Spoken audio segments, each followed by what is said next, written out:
Hello guys, welcome to my channel গরম মশলা with MG. এক সময় আমাদের রান্না করতে একেবারেই ভালো লাগে না।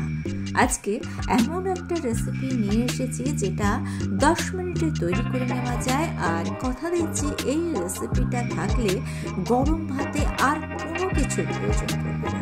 তাহলে চলো আমরা চলে যাই রেসিপিতে।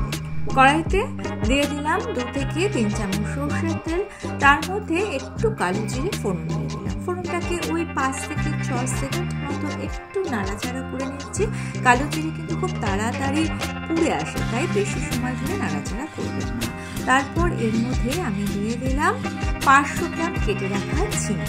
ঝিঙেটাকে আমি দেখুন এরকম মিডিয়াম সাইজ করে কেটে নিয়েছি। লবণ দিয়ে দিলাম, নাড়াচাড়া করে নিয়ে কড়াইটাকে আমি ঢেকে দিয়েছিলাম 5 থেকে 6 মিনিটের জন্য।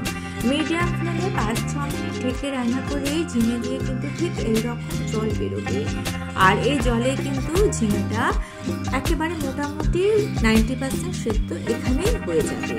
এইবার এই ঝিঙেটাকে আমাদের তুলে নিতে হবে। জলটা কিন্তু অবশ্যই রেখে দেবেন। জলের মধ্যে প্রোটিন, ভিটামিন যা যা আছে সব কিন্তু আছে, সুতরাং এই জল কিন্তু একেবারেই ফেলা যাবে না। এইবার এই ঝিঙেটাকে পুরোপুরি ঠান্ডা করে নিতে হবে।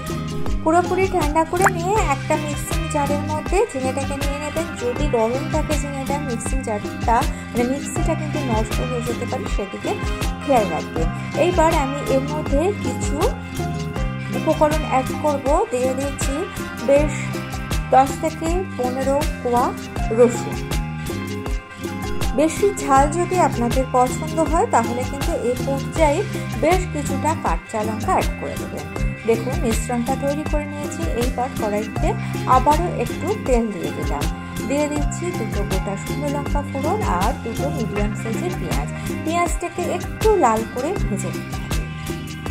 পেঁয়াজ দেখুন লাল হয়ে গিয়েছে। এইবার এর মধ্যে ঝিঙের যে পেস্টটা আছে সেটা দিয়ে দিলাম, একটু হলুদ দিয়ে দিলাম, বেশ কয়েকটা কাঁচা লঙ্কা দিয়ে দিলাম। ঝালটা নিজেদের টেস্ট অনুযায়ী দেবেন, তবে ঝাল হলেই কিন্তু এই রান্নার টেস্ট ভালো হয়। মিডিয়াম ফ্লেমে ঝিঙেটাকে একটু ড্রাই করে নেব। রান্নাটা হতে কিন্তু একেবারেই বেশি সময় লাগে না, 10 থেকে 12 মিনিটের বেশি এই রান্নাটা হতে সময় লাগে না। দেখুন 6 থেকে 7 মিনিটের মধ্যে ঝিঙেটা কীরকম ড্রাই হয়ে গিয়েছে। যখন দেখবেন এইরকম কড়া থেকে উঠে আসছে, তখন মনে করতে হবে যে ঝিঙেটা কিন্তু রেডি হয়ে গিয়েছে। এইবার ঝিঙেটাকে আমি তুলে নিচ্ছি। রেসিপিটা অবশ্যই বাড়িতে বানানোর অনুরোধ রইল। ভালো লেগে থাকলে ছোট্ট করে লাইক করে দিয়ে চ্যানেলটিকে সাবস্ক্রাইব করে নিয়ে পাশে থাকা বেল আইকনটা প্রেস করে দিয়ে অল অপশনটা ক্লিক করে দেবেন। আজকে এই পর্যন্ত, থ্যাঙ্কস ফর ওয়াচিং।